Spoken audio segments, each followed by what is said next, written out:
Hey, good morning. This is Mayor Valensky with Driving Markets. Driving while talking about markets. It just so happens at the moment I'm not driving. Okay, let's kick off. So there's a bit of tension going on in the Middle East between the Houthis in Yemen, which is an Iranian-backed group. I would say Iranian-backed terror group, but no doubt I'll get loads of pushback just by using the word terror, because these days you're not allowed to use that word, but it's an Iranian-backed group that is threatening Western shipping. So what they've done is they've launched in the last few days, they've launched 15 attack drones at Western shipping in the Red Sea. Remember, they control the Bab el-Mandeb waterway, and the Bab el-Mandeb waterway is the tip of Aden that leads into the Red Sea, and that's a major shipping canal, a major shipping route that comes from the west to the east around to Asia, or from Asia over to the west. Now there's four liners that effectively have stopped their freight transporting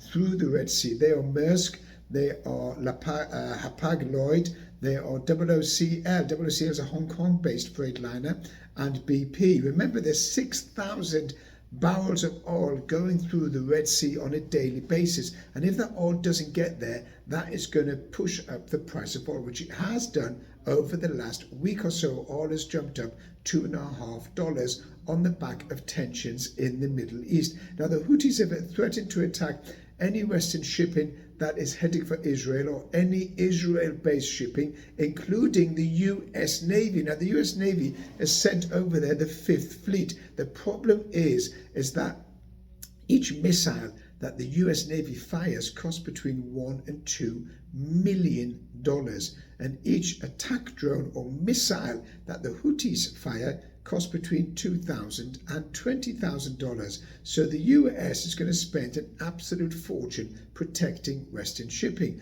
What they're trying to do, by the way, is trying to get a naval coalition together in order to protect Western shipping. But Australia has declined because they've got issues with China. Therefore, they need all their naval support down in the southeast of Asia. Canada has declined. You've got France has sent over a frigate or destroyer. UK's got one destroyer there, and the rest is going to have to be the US. So what's the problem? The problem is that the US has spent so much money and supplied so heavily Ukraine, and supplying Israel and supplying Taiwan. It doesn't have enough resources, so it could be running out of ordnance, and that will be a big danger sign. So it's trying to draft in some of the other coalition or Western navies in order to support. Saudi Arabia has also declined to help, which is interesting. So it looks like the US and the UK and France are on their own to protect Western shipping. Meanwhile, if more and more freights are redirecting away from the Red Sea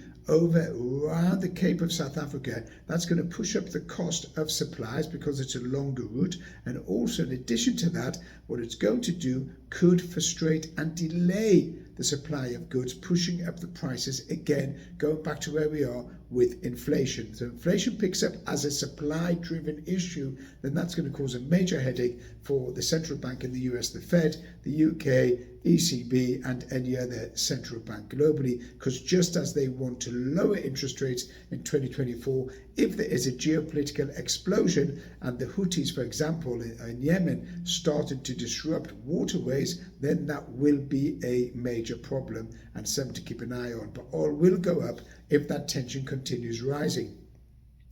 Meanwhile, markets last week were very focused on inflation. Inflation is coming down. Probability is that the Bank of England will reduce interest rates in 2024, as well as the Fed has already stated categorically they're going to reduce interest rates by at least 3 times in 2024. And then you've got other central banks like Canada, Australia, will also be looking to reduce interest rates and make it relieve the pressure on homeowners and business owners in terms of the cost of living. I hope you've enjoyed driving markets throughout the year. We'll continue into 2024. No doubt I may even give an end of year summary, depends on what I'm up to. But this is Mayor Valensky with Driving Markets. Have a great weekend. Happy holidays. You can share, subscribe, comment, and you can also follow me on Instagram. Have a great day.